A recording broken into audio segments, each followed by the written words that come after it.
These are the Chat City interviews from 103.2 Preston FM. This week is Dementia Awareness Week, and now in the studio it's lovely to welcome my two guests, and that's Lorna and Bowling. I knew I'd get that wrong, from Genesis Care, and also Doreen Clark. So a very good morning to you. Good morning. And maybe first of all, Lorna, you could tell us something about Genesis Care here in Preston. Well, Genesis is actually based in Chorley. Right. We're at Chorley Methodist Church, which used to be called Trinity, on Devonshire Road. And we're actually a not-for-profit organisation, and we look after older people, mainly those who have the start of dementia. And it's designed really for respite care for carers, so that carers can still go on doing what they normally do with a little bit of help from us. And we meet 4 days a week, Mondays, Tuesdays, Thursdays and Fridays, 9:30 till 3:30. And we do a series of different things. I mean, at the moment, hopefully, they're either going to be doing Tai Chi, right, or our version of Singing for the Brain. It's called Lifelong Song, and there's 2 volunteers come in and do singing with them, and they play instruments. But normally in a working day, we can have about 5 different activities going on, depending on what they want to do.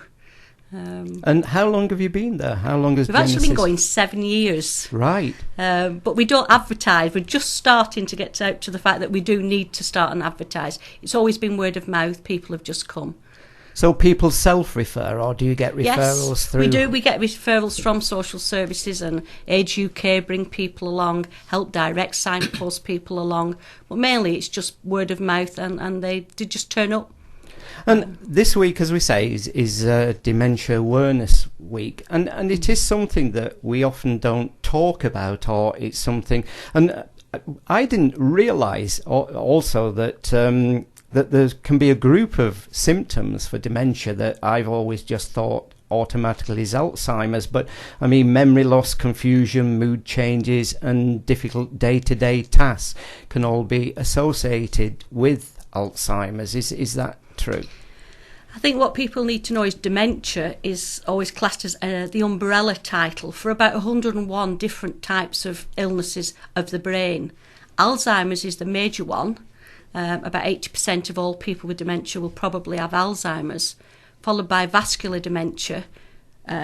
Doreen's husband had Lewy bodies, which is connected to Parkinson's. There's frontal lobe dementia. There's lots of things. And each one of them can have their own symptoms. And not everybody shows every symptom.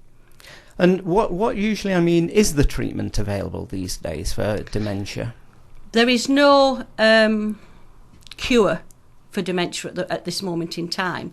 There are medication that can slow it down, help you think a little bit clearer. There's Aricept, Abixia and things like that. But a lot of these are dependent on how far down the dementia line you are, and if the doctor actually would prescribe it. You generally do a mini mental test or have an MI scan, and then they decide what's the best treatment for you. Right. And so you work with people with all the different symptoms of what, as you say, is under that umbrella? Yeah, we have people with Alzheimer's, we have people with vascular dementia, Lewy bodies, with people who just have Parkinson's, with people who have a stroke, and we've also just got elderly people who were socially isolated. So they come for a bit of a chat and a meal and to do something in an afternoon, just generally chill out, really. So this is a good week to talk about dementia. As you were saying, you're just making your organisation more known to the public. So you think it is something that we should talk about more, and there should be more information available? Yes. I think dementia has a stigma with it, as all mental health illnesses do. But for people like Doreen, who's a carer, the only way we're going to help her and people with dementia is to take this away, get it out in the open and let people see that they're just like you and me. We just think differently. And it's about working outside the box, thinking outside the box, how you can help them. And as Doreen will probably tell you, it's going along with the flow, living with them. Some of them are in a world which is, they're aged only 25 years old. There's no point in trying to bring them back to somewhere they no longer understand. It's about going with them and helping them the best you can there. So, Doreen, if we could come to you. Yes. And could you tell us then, it was your husband who developed the symptoms. What before you experienced that, what was happening to your husband? What did you know about dementia? I mean, were you like the rest of us? It was a word that was just out there. Yeah, exactly. I didn't know anything at all about dementia. In fact, when Bernard started with Lewy body, he had Parkinson's, developing Lewy body disease, we used to laugh at the silly little things that he'd forget. And he'd say, crack, it's old age. And then as it progressed, it got a bit more obsessive with, I want some batteries. You've got to get me these and as it increased, but Bernard started with Parkinson's, and I had one heck of a task to get the doctor to realise that there was something else. They wouldn't admit it. Even the top neurologist in Liverpool just said, your husband won't accept he's got Parkinson's disease, and he's being very awkward. So I, at that time, thought, well, they know better than me. But now I know they don't know better than me, because I knew my husband and they didn't. Yeah. And it's same, I've got my sister now, she's got Alzheimer's. And your task is trying to make people realise that in some instances you do know better, because there are people that haven't even dealt with, that haven't lived, I should say, with Alzheimer's, Lewy body dementia. The people who are very caring and trying to help you, but they don't really know how. You have obviously got to tell them how to help. In my opinion, that's what I think. What was it must have been a really lonely time at that time, trying to get medical people to understand. For you, when the behaviours began, what was that kind of line that you passed when you thought, this is more than just something it's just that he's forgetting things? Did it get to a point where you suddenly thought, there's something more here? Yeah, because when he didn't recognise the children, and the thing was, he had hallucinations, which is a symptom of Lewy body, and he used to say, there's that little girl playing on the stairs, you're going to have to get it down, she's going to fall. And I used to, like most people, say, there's nobody there. And it was only about 6 months before he died they would accept he had Lewy body disease, and it was Dr. Knapp at Chorley Hospital. And I described all these symptoms that Bernard was having, and he said, you can say till you're blue in the face there is nobody there. He sees me out with other men and all this. He said, you can say till you're blue in the face, but that's what he sees, and that's it.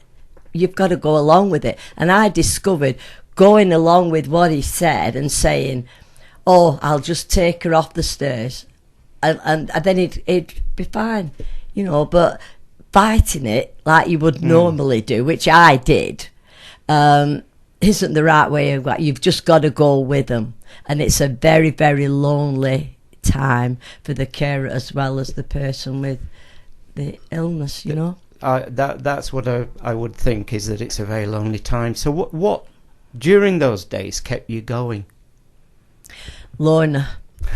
My husband went to Fosterfields Day Centre, and at the time I worked at Leeds U-Hall with people with severe learning disabilities, and I didn't want my husband to go into a home, although some days I did. I would have willingly took him, but deep down I wanted to keep him at home. And Lorna very kindly, and the staff at Fosterfields then, they let Bernie go to the day centre more so that I could stay at work. It was a help to me as a carer. It got me out of that, but I still had to go home from a day at Leisure to go back to Bernard and looking after him, and he'd be awake all night, sometimes just flicking the light switch on and off.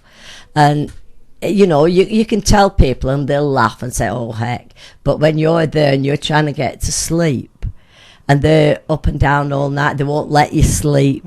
And luckily Bernard always recognised me to the end, but my sister doesn't recognise me now. Right. She just thinks I'm a very good friend. She'll say, you're my best friend and I feel safe with you. But she doesn't feel safe with her husband, and she absolutely worshipped him, and she's terrified of him. But the thing I think is as well, they have lucid moments, because my husband once said to me, well, 2 or 3 times said to me, I don't know how you're coping, and then it would go. So I think that they do know what's happening to a certain extent, but they can't do anything about it. And like my sister said, something's happening, but I don't know what it is, and I'm scared, and I have to, talk gently to her. But I've been trained, you see. I was trained to look after people with learning disabilities and things. So that was a good help to me. Lorna, well, I don't know how I'd have coped without Lorna, because she came to all the hospital. When we had a dispute at hospital, she'd come with me and help me, because at that time, and at my age, you don't feel like you can confront doctors, because you think, well, I don't know, they know better than me, and you didn't know what to say. But thankfully I've got Lorna, and absolutely brilliant. But not everybody has a Lorna, do they? No, and maybe that's why we do need to put out there of the organisation. I was just going to ask, on the medical side, the walk that you've walked and the journey that you've been on, for any medical professionals listening to this programme, what would you like to see changed for the position that you were in? What would have helped you? Well, for a start, people coming in, introducing themselves to my husband, well, my sister now, introducing themselves. I'm such a body, I'm here to do such a thing. Because one instance, my husband was in hospital, the physiotherapist said he won't do anything. I said, well, will you come with me? Took him to the mill. I said, this is such a body. He's a physiotherapist, he wants you to move your hand. He automatically moved his hand. He said, I don't believe that. I said, well, you're only just starting, that's what you do. You introduce yourself. But because they're scared of strangers, and they just, well, go away. They're frightened. And it's scary, isn't it? I mean, you'd be scared if you couldn't remember things. Yes. And to me, that's what I think. Because a lot of these people say, oh, I'm an expert on this, that. But they're not. The people that are looking after them are the experts, and they should be listened to. I think that if they did that a bit more, I think that's a good help.